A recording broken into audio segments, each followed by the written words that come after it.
devil, lying devil, devil, devil, devil. You're quite hostile. You're quite hostile. You're quite hostile. I got a right to be hostile, man. My people been persecuted. They don't want to see us unite. All they want us to do is keep on fussing and fighting. They don't want to see us live together. Blacklight, Cyberspace Ministry. They don't want to see us unite.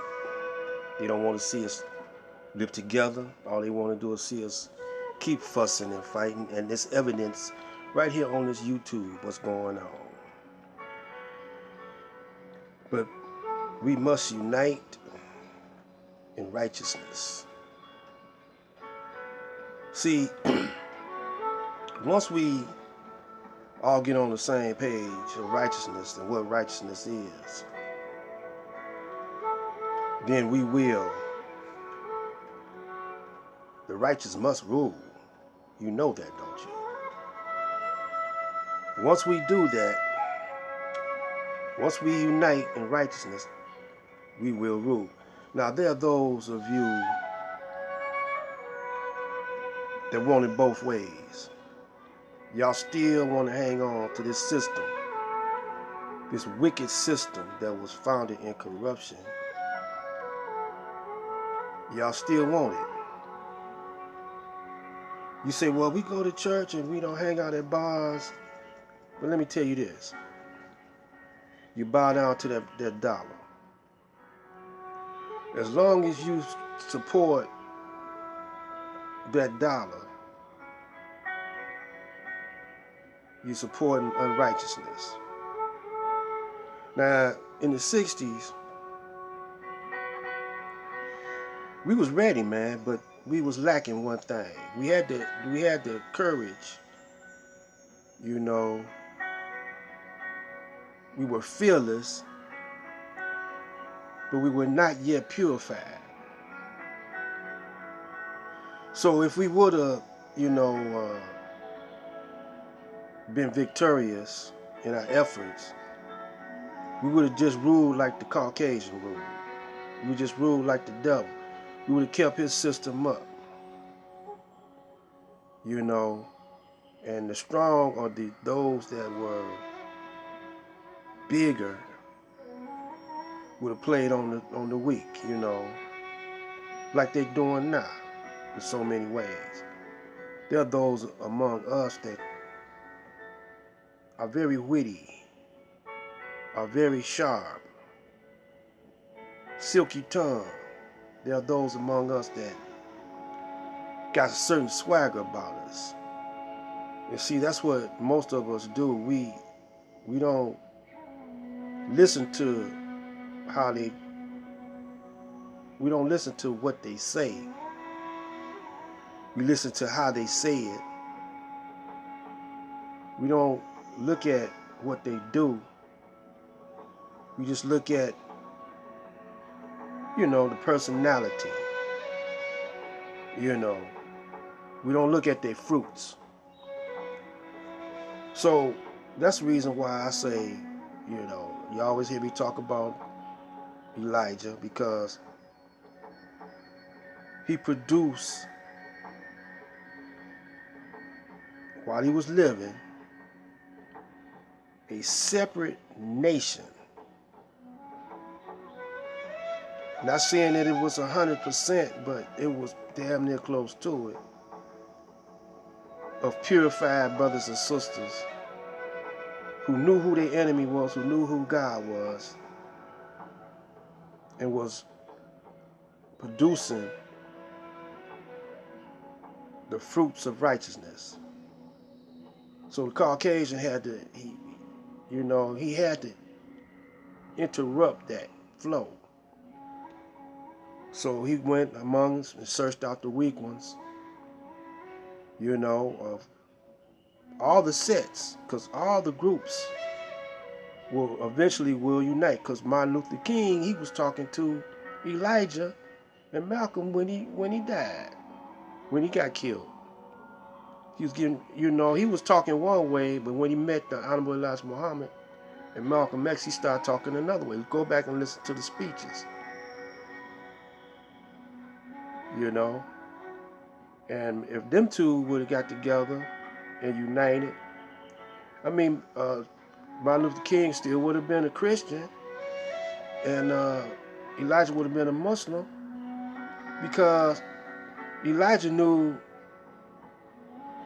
the words Christian, what that represented, and he knew the real meaning of it, what it represented, and he knew the real meaning of Islam, what it represented. He knew the real meaning of Jew or Hebrew, what it represented.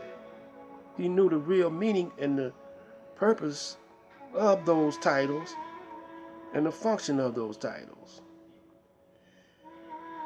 But we don't. So the enemy sends people in to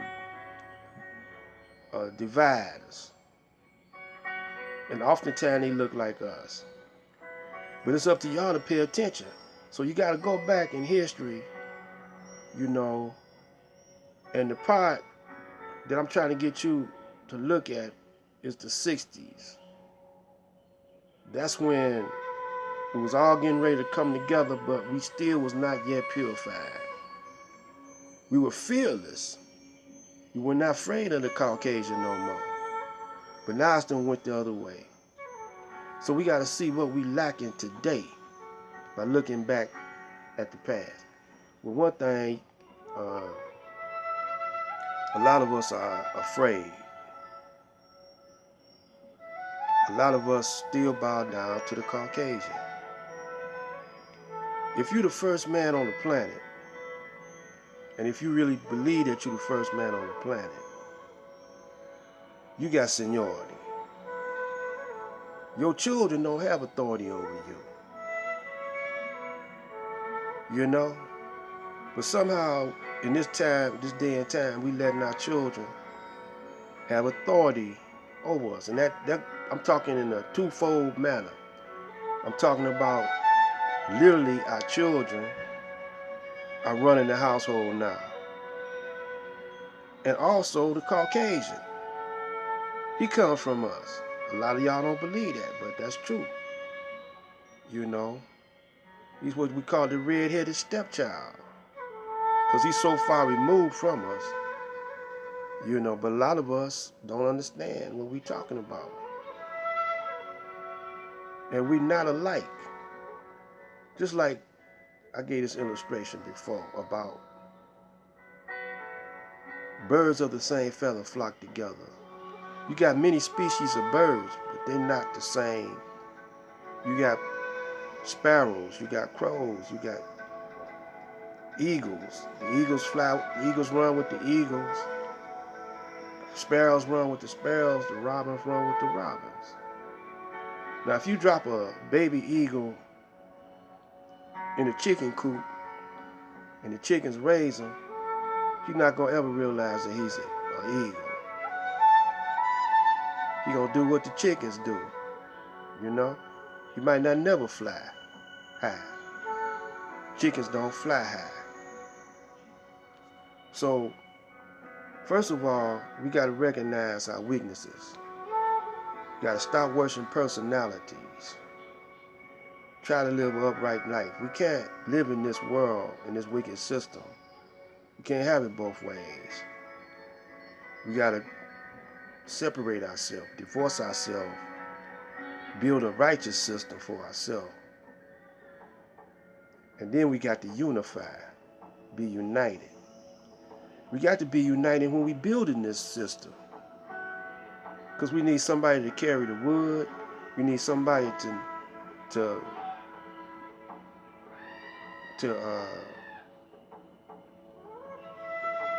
saw the wood, somebody to be a brick mason.